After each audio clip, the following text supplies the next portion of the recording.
Hello, my name is Phineas, and here at Cognition Virtual Labs, I am the mad scientist. And today, you might want to sit down for this, because today we are making our very own do-it-yourself lava lamps. So, stick around, and let's get to it!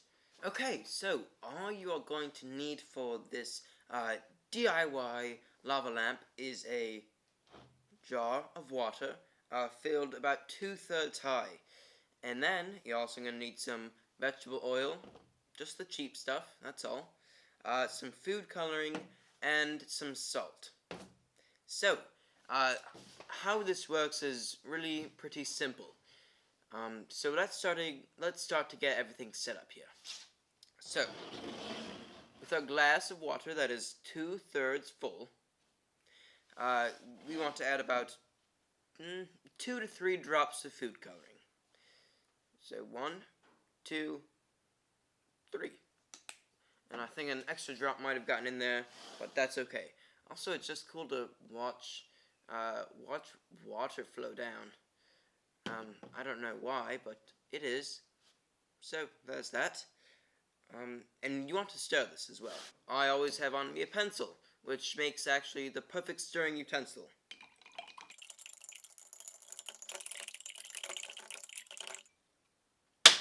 Okay, stirring is completed. The water looks red, and that's what we wanted. So after that, you open your vegetable oil, and be sure not to get this on the table or anything, just because it's kind of a mess to clean up. And then you fill it the rest of the way. Gulp, gulp, gulp, gulp.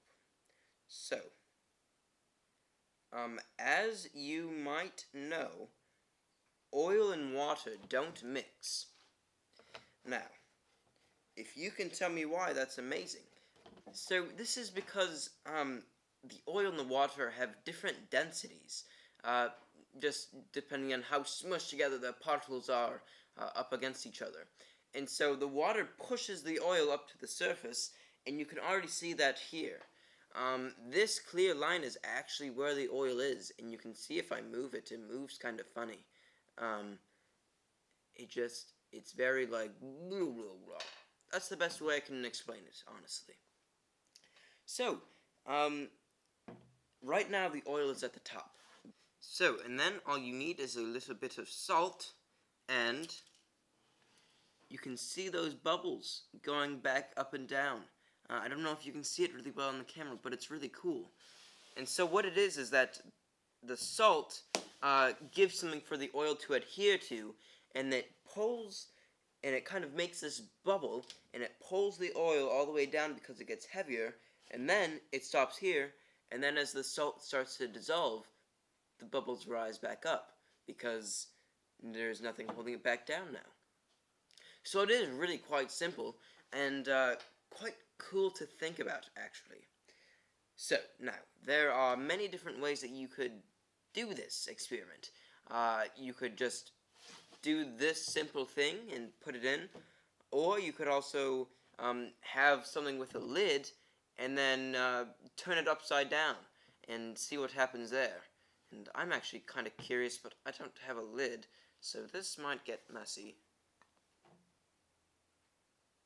Well, kind of cool. Not really cool, though, if you ask me. All that happened is that the oil rose to the top here, which we kind of expected.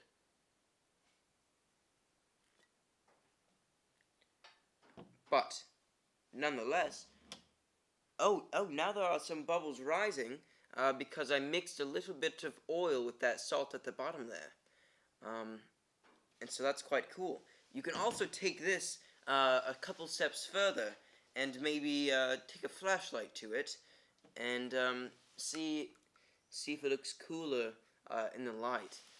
It gives a kind of cool, under the sea vibe, as you can see all the particles in the light as you swirl it around. Very quite cool. I'm quite excited with the outcome of this experiment. So yes, try a bunch of different things. Instead of salt, maybe try sugar, or anything really. So that is what I propose you do at home, because science can explain a bunch of different things, but the cool thing about science is that you can change it. Depending on which experiments you do, you can change science. And when you get better implements and better studies, you can change the world. So, with that, that's all I have for you today.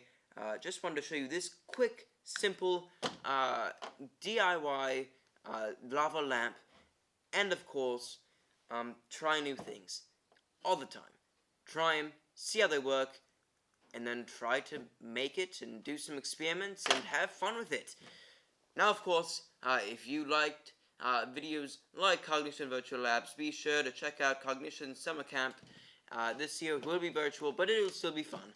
And, of course, as always, check out the Cognition Temporary Gift Shop, as it will hold all the cool, fun things that you love and enjoy about Cognition. And also, you can buy things there to use in your experiments. So I highly suggest that you do that. And, well, with that, I am Phineas the Mad Scientist, and I hope I will see you next time. Thank you. Have a fantastic day. Go out and try something new, and goodbye.